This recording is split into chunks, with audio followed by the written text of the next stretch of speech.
Hey guys, this is Susan with Pack Leader Dog Training, and I'm here with Rachel Kohler Dog Training.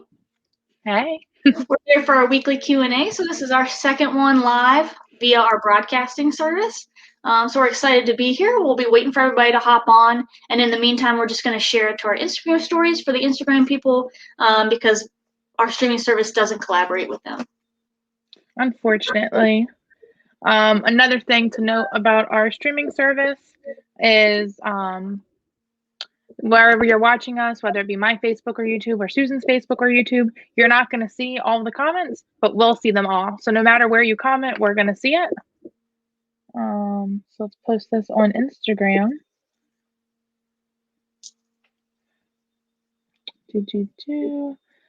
Man, Q&A Tuesday is like a whole different ball game now that we're live.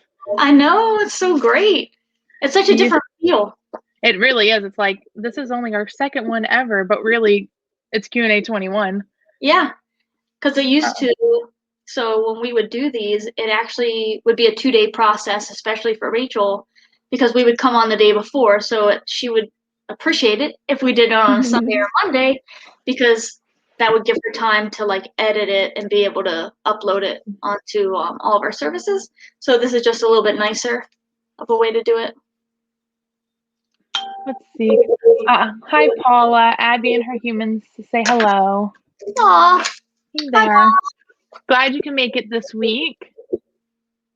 Hopefully we'll have some good stuff for you. How's Miss Abby doing?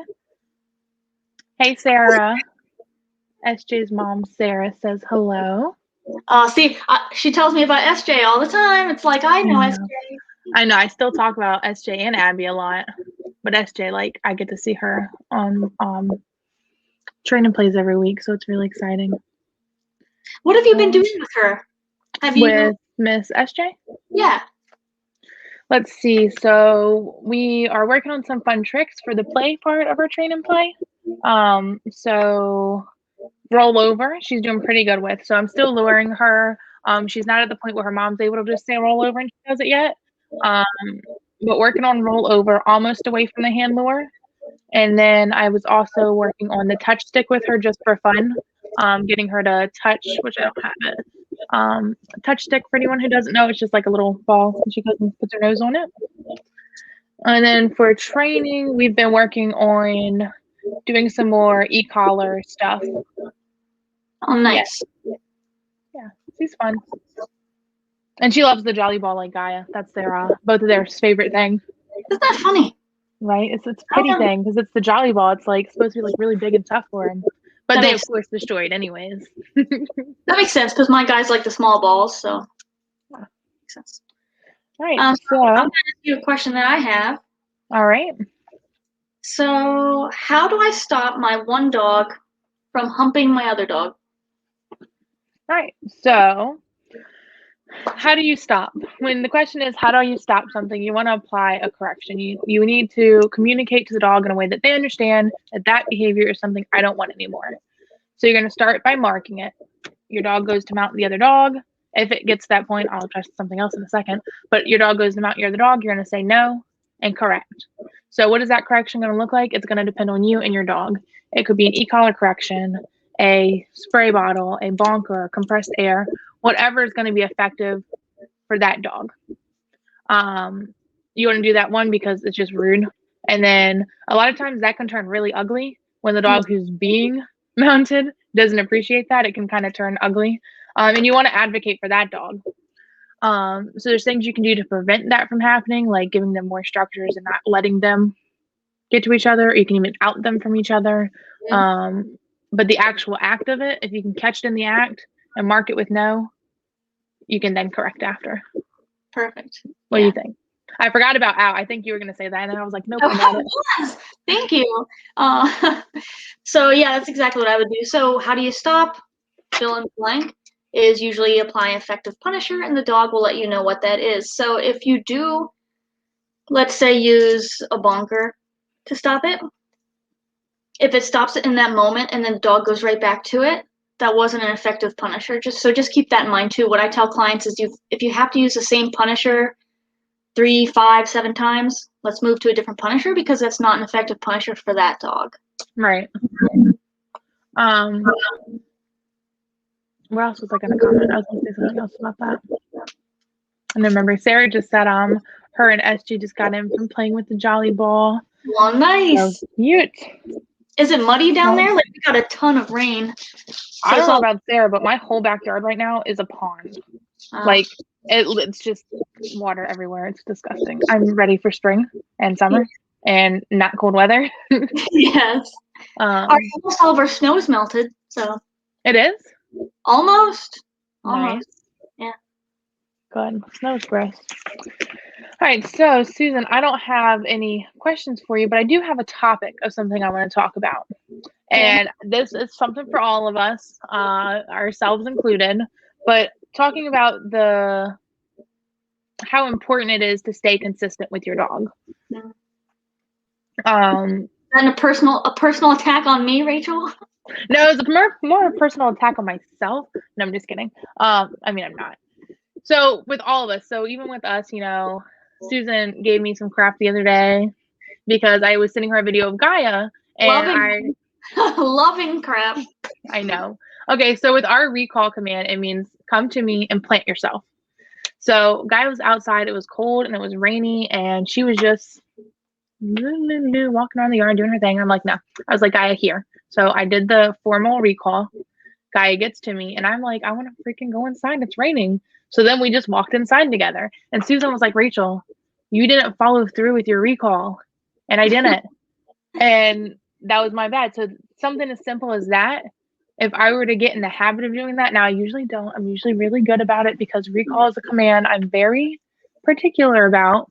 But if I were to get in the habit of doing that, then it'd be really likely that when the day comes that I want to recall her and I want her to sit, she's going to be like, why should I sit when the past 10 times I didn't have to? Right. That's one thing. What do you think? Do you have anything to add to that, or like why? I guess I didn't even touch on like why it's important for the dog. Yeah, it's like whatever your pattern is going to be your new like level of expectations for the dog. So, I mean, I can notice it with my dogs. Okay, today, it was today.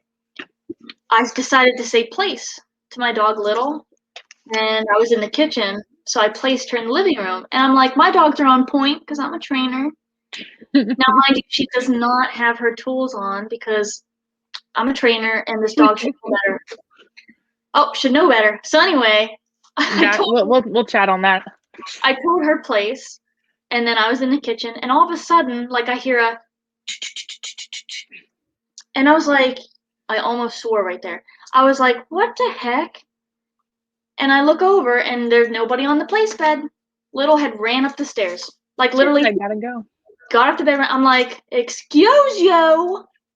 Because you should know better. And now I'm like yelling at my dog when if I would have just had the tools on and like, I don't know, maybe done place in the last 3 weeks with her, maybe she would have known to stay on her bed. Right. So, who should I be mad at? Me. Right. Not her. And it was pretty funny. Little was like, nope, no, I'm just kidding. I ran the whole way up the stairs. Just I gotta go. And then that just reminded me, Gaia. So she had her surgery last week, 2 weeks ago. And since she's been wearing her cone, so she can't fit her big freaking cone in her kennel. So I haven't been kenneling her. So she had gone like a week and a half without going in the kennel because she'd just been like out in my room with the cone on, or I've let her sleep in bed with me a couple times. So what was it? The other day we were was I on the phone with you? I don't know, but I told Gaia to go to her kennel and she was like, no. And I was like, Gaia, who do you think you are? Because I do kennel with her pretty much before her surgery. We would do it every day because my office space is right here and her kennel is directly across the room. So I'll just send her to a kennel. And then since we hadn't done it for a week, she was like, no, you weren't consistent with it. So now I don't have to. But I wanted to nip that in the bud real quick. So we did some kennel drills because I'm like, I'm not playing your games with the kennel Gaia. She's got a history of kennel issues. So dogs are opportunists. Like they'll really take advantage of the situation if they can.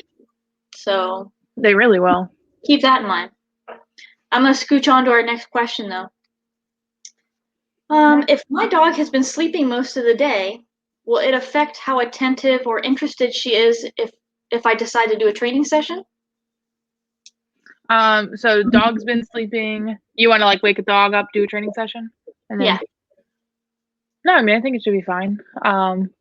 I would expect like when the dog first wakes up, depending on their age and maybe like their like personality, they might be a little bit as they're like first waking up. But I mean, I'm like that when I first wake up too. But they should be able to like wake up and then they'll be nice and energized because they've just been sleeping all day. So it's not like you just got home from something like mentally exhausting.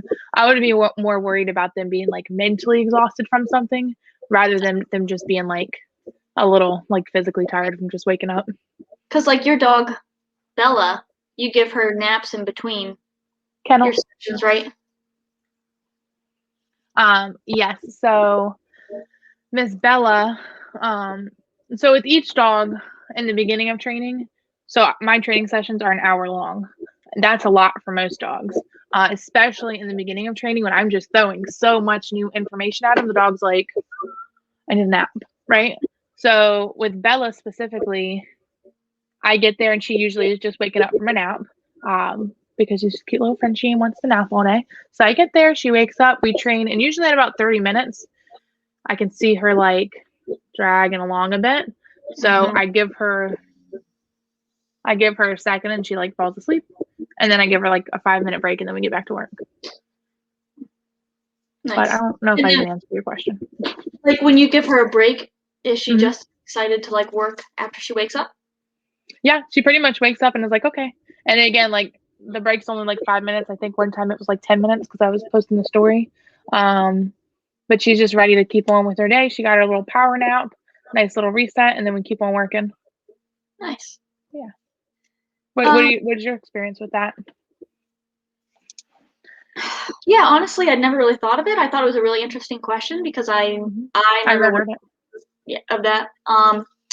Because I thought of that too. Like I'll wake my dog up from sleeping and be like, "Hey, come do this thing," and I never thought to think like they just woke up. Like I'm kind of crabby when I wake up. Like we really expect something different out of our dogs than like we do people.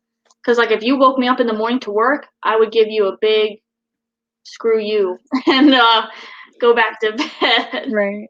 That is really funny though, because I have actually never thought about it. And like Gaia, for the most part, sleeps all day until like we go outside for potty, playtime, training time, whatever. And if your dog's like, or like with your boarding dogs, they're in the kennel and then they work and then they're back in the kennel. When they're in the kennel, they're probably sleeping. So it's like sleep, wake up, do some work, and then you do like if you do some free time with them or whatever, but it's pretty much like sleep and then work. So they're fine. Yeah. I need to take the advice of dogs and just kind of like get up and go. Right. I like to snooze my alarm for 20 minutes. Okay. Next one. My 18-week-old hound pup gets car sick. Is there a way to get him used to the car? So I'm trying to think. So there's a couple like different approaches you can go with this. And I'm just kind of spitballing with all these because luckily Guy doesn't have that issue and I haven't really had any experience with it. So first I just would like make sure you don't like feed him a big meal right before you get in the car. That's definitely gonna help. You can desensitize him to the car by putting him in there. How old? You said 13 weeks old? 18. Okay. That's still pretty young. So, you want to give them the benefit of the doubt, maybe like put them in the car every now and then for just desensitization purposes and not drive them anywhere because they're either getting sick because it's like motion sickness or they're like just so amped up to be going somewhere and then they throw up. So desensitize them to the car. We're going to get in here and then we're going to get out. We're not going anywhere. Once your pup is trained, you could have them in and down in the car or a lay, stay. I don't know which one you do in the car, down or lay or low level. I don't know. It's a low level or I'll tell them down. Okay, because I know how you feel about low level, so I didn't want to go there. But you desensitize them to it, take short trips, put them in a command. You could try a kennel, but then I just feel like kennels and cars are like, they give me headaches. It's a lot of work. It takes up so much space. Yeah, and then I'm always like, I had a guy in kennel in the car one time. I was driving somewhere with another trainer, and she had some dogs in the car, so they were all in their kennels, and like I could just hear a guy like sliding around in the kennel. Oh And yeah. then luckily there was like 3 kennels, so the kennels themselves didn't move. But then I'm always worried, like, what if like the kennel itself is moving around in the car? I don't know. Yeah. But yeah, that would be my advice, like to sensitize them to the car, and then when possible, like once they're trained, have them in an obedience command in the car. What Yeah. do you think? What are your tips and tricks? So you definitely want to fast them 2 hours before a car ride. And you can start like with Rachel. So while you're training your dog the obedience command, because so I do car drills with my board and train dogs, and that means that there's manners to the car. So I treat the car as though it's a big crate. You have to sit before you go up into it, and then when you're inside of the car, you're in a down.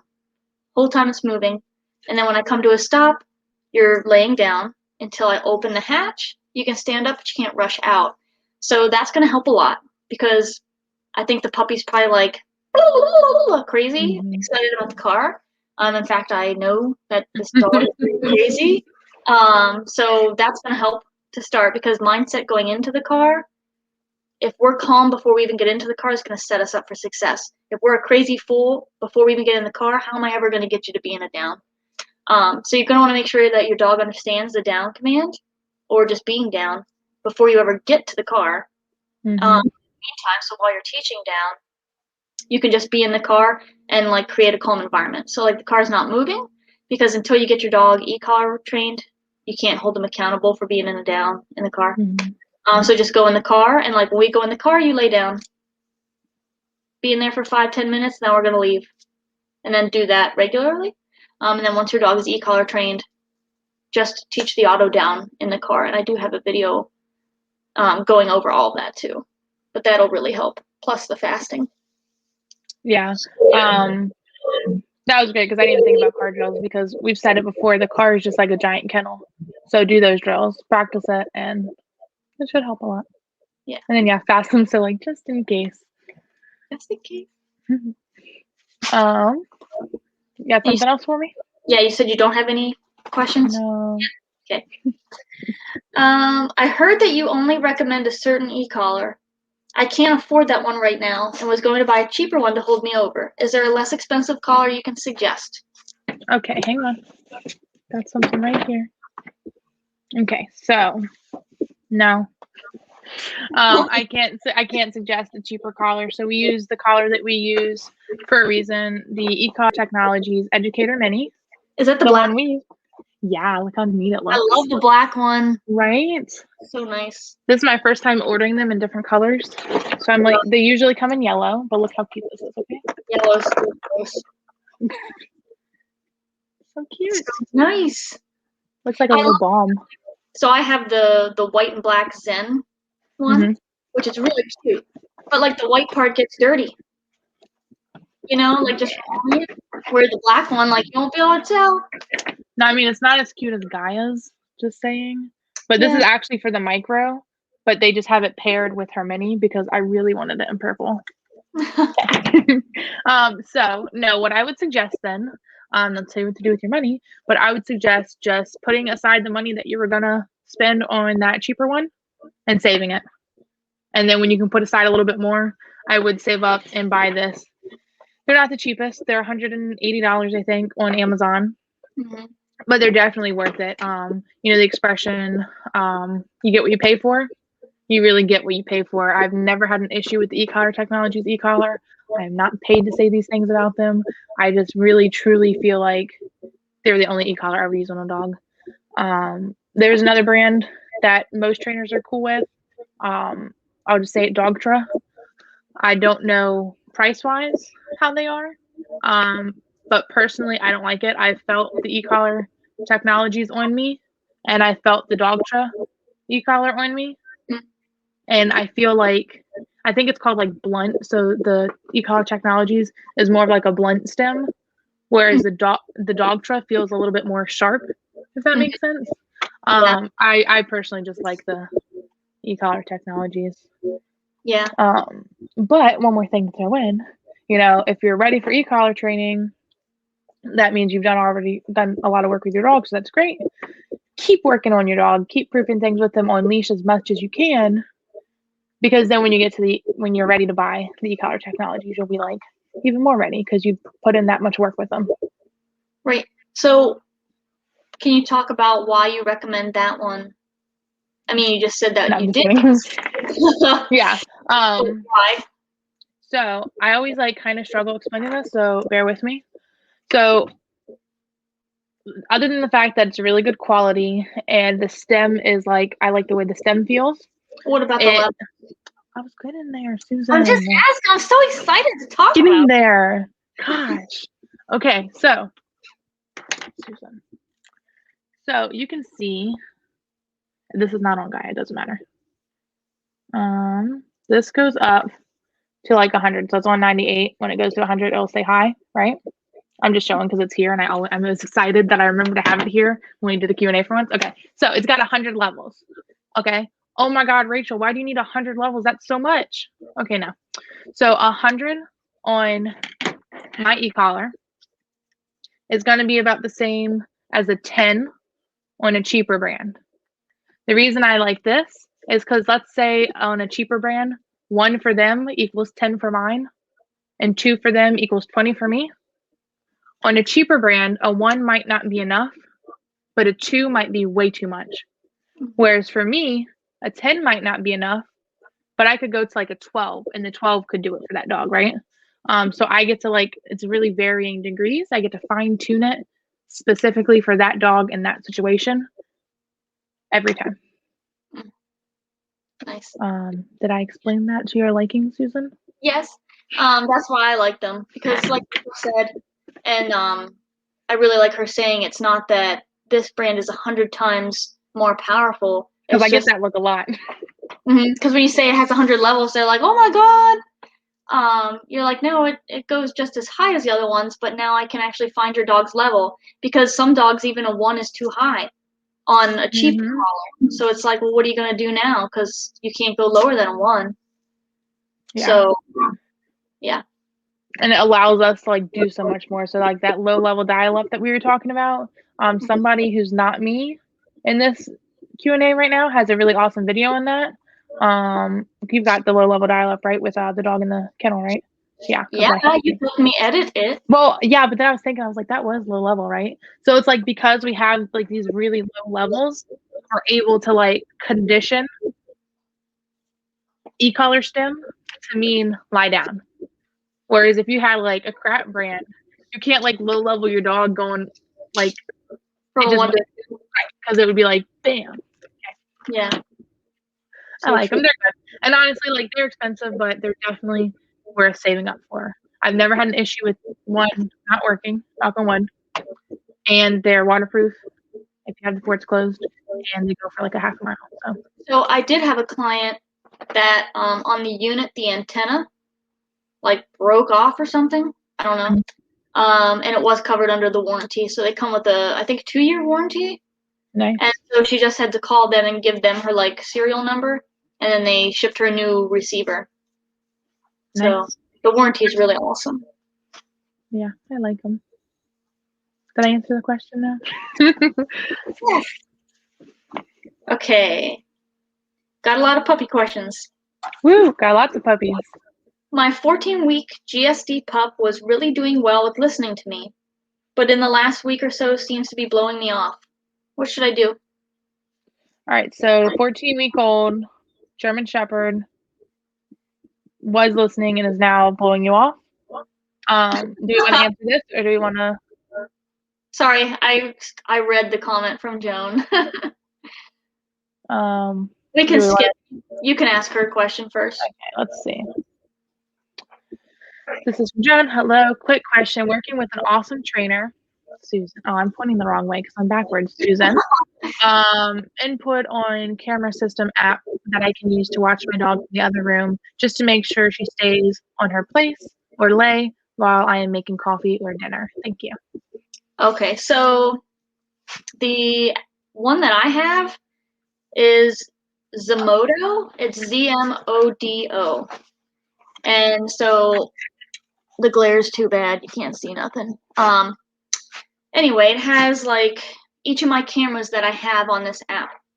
So let's see if I can turn this down. I got them from Walmart, I think online. Is that better? Okay, kind of. So each of these pictures, like on the side here, are my camera systems that I have set up. So I have one for the living room, one for the dog kennel, and one for outside. So I got them off Walmart. I think a 2-pack was like $50, crazy cheap. And so I have one like right up here for my living room, and I have one outside the dog's kennel. I'm sorry, my 2 dogs are like playing with each other. I'm getting really distracted. I have one outside the dog kennel, so like if I have a dog boarding and they're in the kennel, no thank you. Down. Down. If they're in the kennel, then I can see if the dog's like misbehaving. But yeah, it was like $50. It's ZMODO. And then it comes with like a free app. So you just get the app, you set up your cameras, and it's freaking cheap and awesome. And I love it. Nice. Yeah, I like having the nanny cams. I've got maybe 3 in one room. Yeah, I know I'm a weirdo. But yeah, they're really good, and it's just like Joan said, so you can like hold your dog accountable and walk out. So that's gonna teach the pup to you've got to listen even when like I'm not in the room, which is cool because I always tell my clients, you don't get to leave the room because you can't hold your dog accountable. But now she'll be able to, so that's awesome. Right. And she says, "Okay, thank you, great explanation, you rock." Woot, woot. Yeah, Susan is pretty awesome. I mean, Thank you. I mean, you guys are biased, but I mean, you're okay. You're fine, I guess. yeah. See, so we have this thing going on, so we voice memo a lot instead of like talking. We voice memo. No, thank you. And so, like when we're talking back and forth, she's always there to be like, "Oh, hi, Mackenzie." She's always there to like listen to me like whine and complain, but then also like listen to me when I'm very excited about something, and she'll share that excitement. So anyway, we'll say really nice things to each other, like, "Thanks for being there for me, girl. Like, love you." Okay, enough with that crap. Like, let's insult each other now. Because like, I don't even like you like that. Just move on. Yeah. Did we tell this story last time? I think we did in a Q&A already. How we have like such like a dry humor with each other that. Yeah, you could tell it again. Okay. Well, while we were in our internship, so we've always, I guess, just had this relationship where we're just jerks to each other, but in a funny way. So while we were at the internship where we met at, we were having our own conversation, which I'm sure was just us saying mean things back and forth to each other. And then a bystander who happened to be in the training room was like, "You guys like need to calm down. Like, are y'all okay?" And they like just thought we were actually gonna fight. Yeah. But we're just sitting here like we're so straight faced about it, but like in our heads like we're laughing. So over the voice memos, like because you can't see like facial expressions, we'll like laugh in the voice memo. But like in real life, like we don't laugh. Like we'll just like right. What did you say? You're like, "Oh yeah, we'll like say something mean or say we hate each other," and then be like, "Okay, when are we getting Chipotle?" Like just move right on to the next thing. You freaking jerk. But those people at the internship, they had to set it like 2 or 3 different times. Mm-hmm. They tried to like break us up because they thought we were fighting with each other. So it was pretty funny. Yeah. On a completely unrelated note, before I forget and before anyone asks any questions, how cute is our new little logo that we have? I just want to acknowledge that because it's two really, I don't know where to point. It's backwards. No, yeah, it's like there. 2 really cute little doggies. They're the 2 dogs that started it all. Right? Aren't they the best? Aren't they the cutest? They're freaking cutest, yeah. Don't tell her that though. I did just want to comment on that because I was looking at it and I'm like, oh my gosh, look how cute that is. It's super cute. I love it. And Rachel designed it, so. Susan helped me. I said, yeah, that looks good. Okay, so next question. Next. Is there a go-to word to use in emergencies if you really need to get your dog's attention? Like I'm trying to think.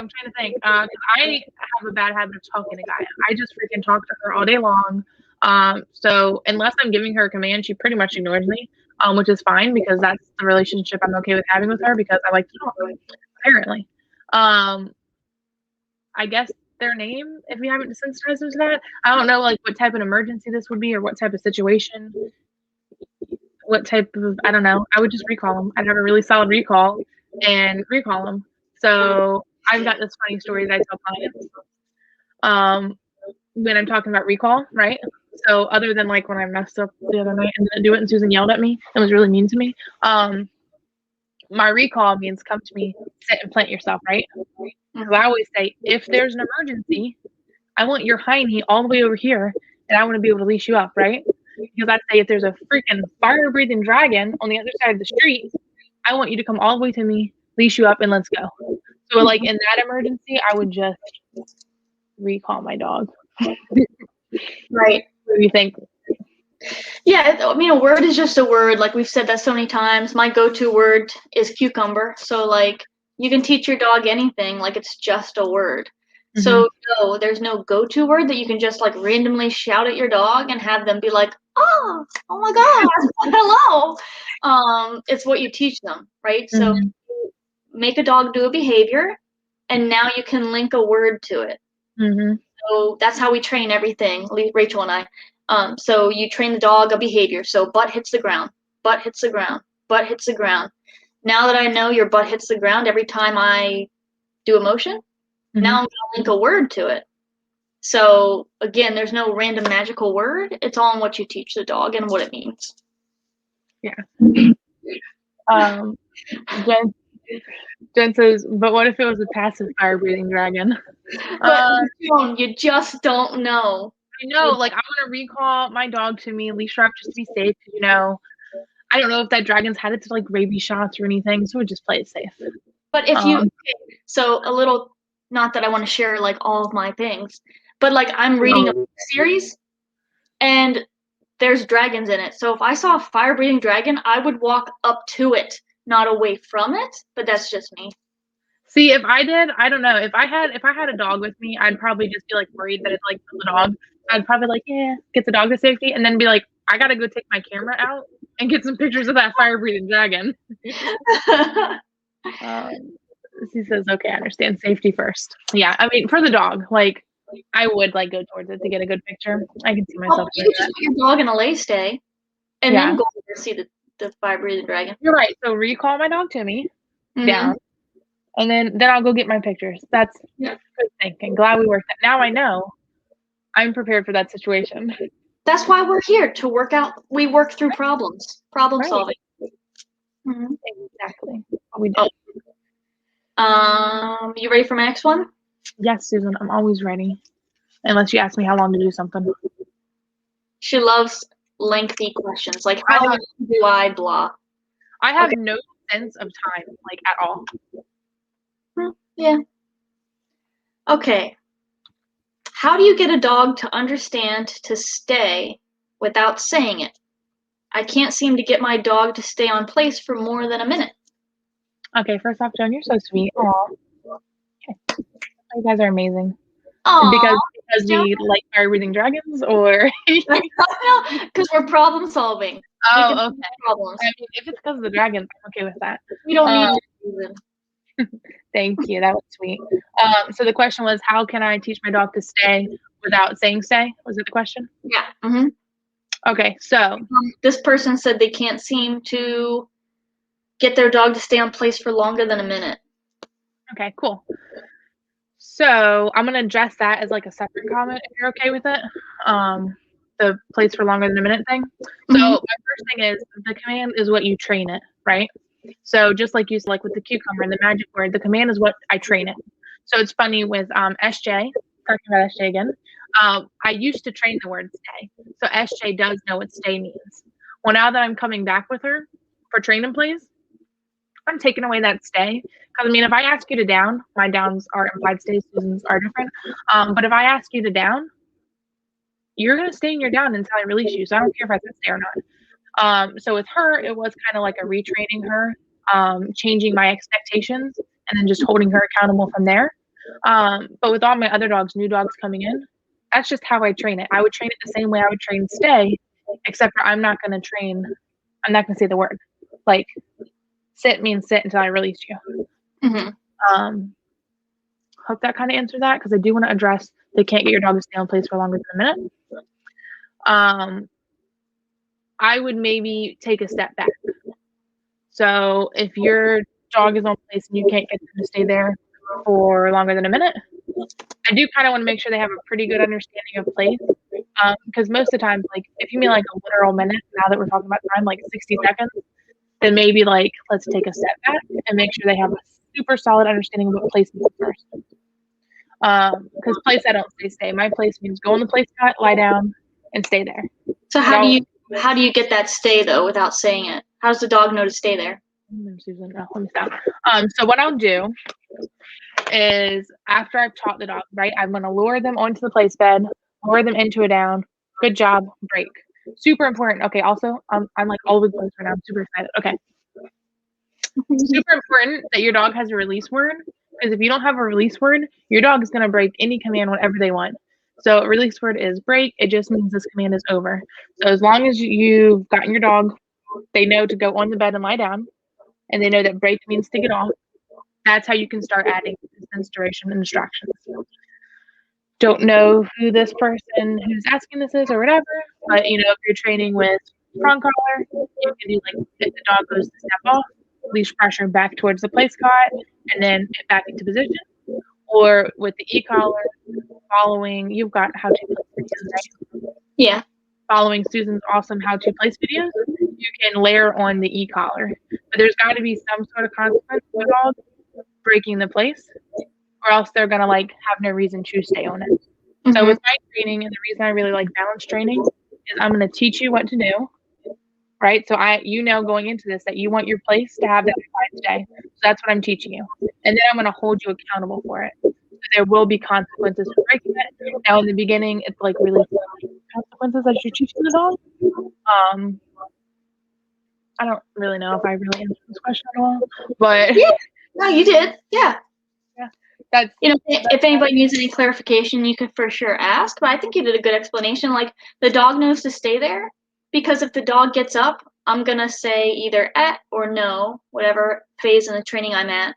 But I jump to e-collar training pretty quick. So if I'm on the e-collar, I'm gonna say no, and then apply pressure at their working level. Lead the dog back onto the bed, and then when the dog's laying down, pressure's off. So that's why the dog's going to stay there without me saying stay, because if they don't, there's a consequence. Right. And then when I'm done with the exercise, I'm going to say break, and then the dog knows the command's over. So that's how we get the built-in stay without saying it, because if the dog breaks command, we're going to make them go back into it. Right. Did you have another topic, or are you okay if I just give you a topic to talk about? I'm cool with whatever you want me to do, since you've been doing a lot. Oh, yeah, sure. Yeah. I know, I'm like, Susan's running this show for me tonight because I did not come prepared. So guys, if you have any questions, ask away. But the topic we can talk about in the meantime. Oh, and sorry, I'm going to interrupt you since you always interrupt me. You can even ask non-dog related questions if you want. I mean, if you want to know, like, is this my natural hair color? The answer's right here. But you can ask anything else you want to know. Natural hair. Okay. What was I gonna say? Oh yeah, Susan, you're funny. Okay, ready? This is gonna come to a shocker, right? Ready? Your dog probably does not know better. So I hear all the time my owners say, and this is why Susan laughed earlier when she said that. All the time, owners will say to me, Fido was just digging in the trash, but he knows better. And what's another dog name? Fluffy didn't come to me when I called her, and she knows better. But in reality, you've never told Fido he can't dig in the trash. But you've probably never given Fido the structure for him to know he can't dig in the trash. Little Fluffy over here has never been trained a recall. So she doesn't know she has to come to you when you call her. She's just probably coincidentally done it because she heard you say something and was like, oh, let me run over to you.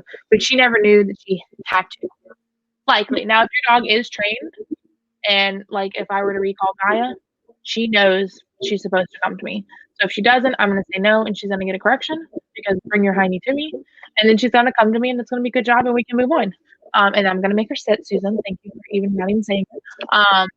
But yeah, so it's like, especially with puppies, your dog doesn't know better. They're not just born that golden retriever that you see in the movies that's perfect and like they never need any training and they're just there, right? That's not real life. I wish it was, and Gaia really promised me that it wasn't. But that's not real life. Your dog doesn't know anything until you teach it. Mm. That's becoming like a big pet peeve of mine. Like your dog doesn't know better unless you teach him. Right. Yeah. Sorry, that turned into a rant. Apparently, I had a lot of feelings about that. That's why I laughed, not because of you not making your dog sit when she recalls, but I laughed because you said, "Let me ask you a thing," and then you just rode along with it. So you know. I apparently had some pent up feelings that I needed to let out. So Susan, what are your thoughts? So yeah, what Rachel said is true. Your dog doesn't know better unless you've done the reps. So have you done like 200-300 reps of a certain thing? Then yeah, your dog should probably know better if there were consequences. So do the reps just look like, rewarding only? And then like if the dog doesn't do the behavior, just like, whatever. Then the dog still doesn't know better because there's no consequence for not doing it. So with the way we train, it's like you get food for doing it. If you don't do it, there's a correction now, or like some kind of consequence, like pressure, wherever. Yeah. So like you do know better after hundreds and hundreds of reps. And how do we know that? Because there's like a magical place when you're doing e-collar training. So if once your dog or the dog that we're training, they're on place. I'm sitting here doing this Q&A, and there's a dog on that place bed. There isn't, but there could be. If that dog broke place and I said, no, and then picked up the remote and started with continuous stim, when that dog turns around and goes back and lays on that bed, then I'm like, yep, you knew better, because they knew what to do when they felt that stim. They were like, oh, nuts. Sorry, my bad. So like you knew better. Whereas the dog, if I say no and hold down pressure and they're standing there like, and then they start to walk further away from the bed, and they didn't know better. So I just have to show them. So I'll take the leash and then guide them back onto the place bed. But like that's a prime example. So, they don't know better unless you teach them to know better. Yeah. That was a good one. Thanks. Yeah, I really wasn't anticipating on like ranting on that, but I did. Well, here, let me give you a question. Okay. No, this is a good one. Oh goodness. My one coonhound pup cries if she isn't with our male coonhound. What should I do? Let them be together forever because they obviously love each other. I'm being sarcastic. I apologize. So it sounds like Little Miss is having some separation anxiety from her brother. Separation anxiety is not fun. I'm going to just be really honest. It's not fun at all. Now, I don't know if you said it in your question, but I know that these are young puppies. I want to nip this in the bud real quick. So my recommendation would be, okay, so I'm going to go on her whole rant. Okay, stop. The question was how to get her to stop whining when she's not with her brother. Mm-hmm. You could correct the behavior, right? You could do that. But for me, I want to go to the root. So yes, there are behavioral issues that I'm okay with just correcting it and moving on. Something like separation anxiety, that's a deeply rooted issue. And because she's a puppy, it might be easier to fix than an adult dog. I don't really know because I've not had experience with a puppy with separation anxiety. I would want to go to the root of that. So I would want to do training for both of them to give them lots of structure. I would want to do lots of spatial independence from each other. So I don't want them to find comfort in each other all day, every day, because then when they're alone, it's going to be really depressing. So I would recommend great training to everybody and their mother and their uncle and their brother We had a debate on who it was, everybody and who. Oh, wait. So if anybody's still watching and listening, what would you say is that tagline? Like everybody and their, everybody and their fill in the blank. right. And then we'll say what we say. But yeah, so I want everybody and their mother, uncle, brother, sister, cousin to crate train their dogs. But beside the point, I would crate train both of these dogs, separate rooms. I want them to have their own time. It's really not an easy fix. I don't have an answer. Training, structure, boundaries. Don't let them be together constantly, and don't let them be with you constantly. You need to build their spatial independence and their confidence as like individuals. So to answer your question, I don't really have a question. I just have homework for you to do. Like a lot of work ahead of you. Yeah, unfortunately, that's not an easy answer because, Sorry. Yeah. She says everybody and their everybody. That's a good one. It's a good one. Everybody and Yeah, everybody. Or is that like your solution to our dilemma? Because I say everybody and their uncle. What do you say? Everybody and their brother. Yeah. And then my dad was like, yeah, it's everybody and their mother. And I'm like, no, it's not.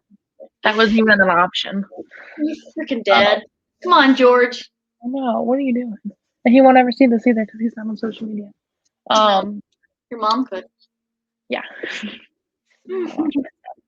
don't care. Anyways, so Susan, what were you gonna say? I don't know, man. What are we talking about?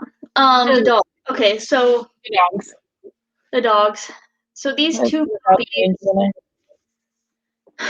they just have a lot of work to be done. So a trainer that I follow has a good saying that I also agree with.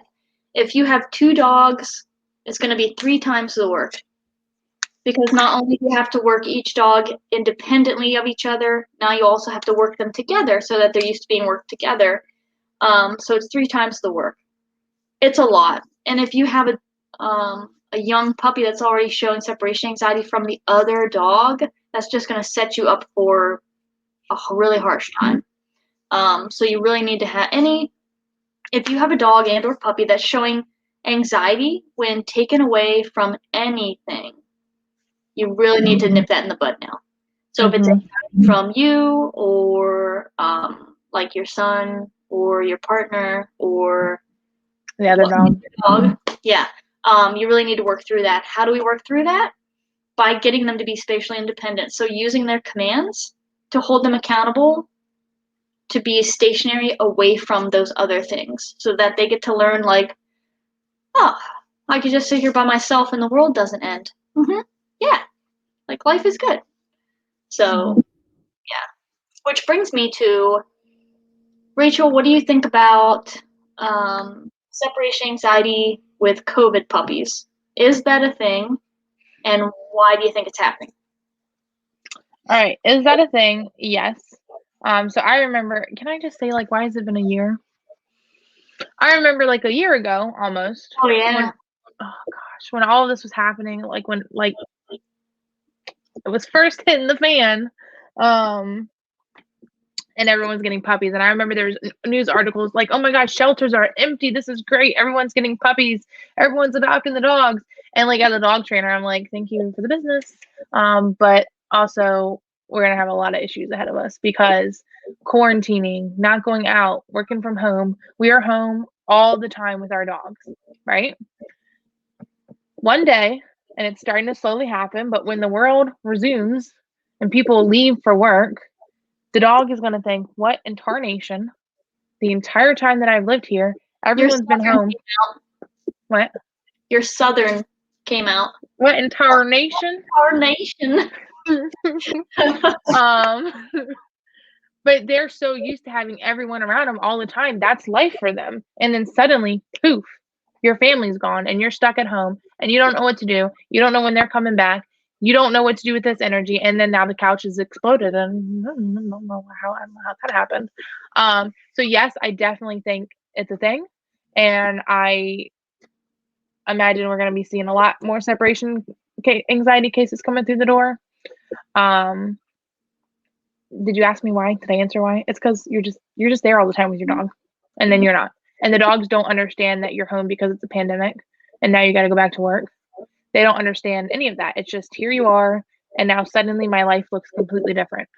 You didn't ask me this, but fun fact, ways to fight that and prevent that from happening is give your dog structure, give them boundaries, give them crate time. If you can crate them and leave, that's cool. A dog I'm training now, Sally, her mom, because I, warned her that separation anxiety is going to be a big concern with this puppy because she's working from home. And she says she tries to leave for however long she said each day to try to prevent that. But there's other things we can do. So crate training, regular training, structure, boundaries, spatial independence. Training is a ripple effect, so just doing this is going to help prevent a lot of issues from happening and fix a lot of issues. There was my rant that you didn't ask for. I did ask for it. Well, not that last part. That was just a bonus rant. I don't ever have to ask for your rants. They just come. I know. You're welcome. Okay. So the one topic that I have to talk about is just to be mindful of what you say to your dog. So you're more than welcome to, what? Nothing. You're more than welcome to baby talk them, but when it comes to communicating with them, watch your words. So, like, I'll tell clients, I told Tukes owners, which is the board and train that just went home, because they'll baby talk or they'll talk to them, just like, hey, good morning, how was your night? Did you sleep well? Blah, blah, blah. So you can baby talk your dog all you want, but if you're trying to communicate with them, so get them to do something, you need to be very clear and concise and consistent. So I was working with a client at one point, and we were teaching leash pressure with heel. And so, sorry, my cat is attacking my dog. Hold on a second. Oh, he would be the one to do that. He's feisty, man. So we were doing leash pressure. And so with leash pressure and when you're first training a command, you don't say a command yet. So it's just all you'll hear us say when we're teaching something is good and break. Sometimes no, but good and break. So when you're doing leash pressure. So this client was doing leash pressure, and as she was doing leash pressure, she was like, no, stay back there, don't, no, okay, yep, oh, good. So like you're throwing a lot of words at your dog, and if you actually would watch like Rachel or I when we're actually training, we say very little because we just want their body to do what we want it to do, and now we're going to label it. So if I was training heel like that, and to the dog I was like, oh, no, stay here, oh, heel, no, back, oh, not that far, okay, honey, no, okay. It doesn't hear all that. It just hears la la la la la la la la la la la. Good. La la la la. So like you're just throwing a lot of words at your dog. Dogs don't know English. We have to teach them what the word means. So you can baby talk them all you want during the day, but if you want your dog to sit, don't say, oh, can you sit down, honey? Could you sit for me, please? Or whatever. Just say, sit. Like that's it. Just be mindful of what you're saying to your dog and if it's clear and concise or just gibberish. Yeah, I think that's a super good point. And I mean, I'm definitely one to talk with Gaia. Like, well, who else am I going to talk to? Like, come on, I don't want to talk to Susan all the time. Just kidding. I'm not kidding, Susan. No, I am. I'll talk to Gaia all the time. It's like, oh, Bubble Guppy. I call her Bubble Guppy, Button Guppy, Peg. I call her a lot of names. But when I'm recalling her, other than that one time I messed up, it's always, I'm not even gonna say it because she's sleeping. I've got my trainer tone. It's Fido here, and like my like tone changes when I'm talking. Now, is that a good thing? I don't know, but it's like you got a teacher, right? So when a teacher's like laughing and joking, and then her teacher voice is on, she's serious. So I like talk to Gaia, whatever, like da da da da da da da da da, and then I'll be like out or whatever it is. But like she knows she can just ignore mom when she's like blah, blah, blah, yammering on. But when she's serious and when she says an obedience command, I better like get it together and listen to what she's about to tell me. Right. Can I piggyback something onto what you just said? Mhm. Okay. Like you said, dogs do not speak our language. They only know the things we teach them. Stop saying no to your dog if you're not going to follow through with a correction or a punisher or an aversive or whatever you want to call it. Saying, no, don't do that. No, stop, no. Doesn't do anything except for, I'm not talking to you, sweetheart. Go back to sleep. See, I talked to her. See, like that doesn't do anything. She wasn't breaking her command, so I didn't need to say no. I didn't need to tell her kennel again. But I'm just like, I'm not talking to you. Like it's fine. Doesn't matter. But like saying no. Like all that's doing is watering down your no command. So then, if your dog is in training, when that training is transferred to you, and then you tell your dog no, your dog just heard you yell no at them for the past 6 weeks, and nothing happened. So you're going to tell your dog no, they're not going to care. But even if they're not in training, whatever your word is, no, whatever, just yelling that and not following through with anything just doesn't do anything, and it like hurts me. Right. If there's no consequence, it's just a word. It's just like yelling cucumber. It means nothing. I like that your word is cucumber because my go-to is ketchup and mustard. I'm like, yeah, sit could be ketchup, down could be mustard. It's pretty funny. Yeah, I don't know. Yeah. I bought a cucumber today. Maybe. I like cucumber. Me too. Yeah. Freaking weirdo. But yeah, I mean, being mindful of what you say. And that's why, so again, a side note, I really like recall. The word we use is here. So we'll say the dog's name, here. I really like that. I just changed that, I don't know, not long ago. I think maybe after our internship or right before it. And the reason is recall is the easiest command to mess up, I think. I mean, a lot of them are. But you're so used to just saying, hey, come here, come on, let's go. Not talking to you. You don't even know that word.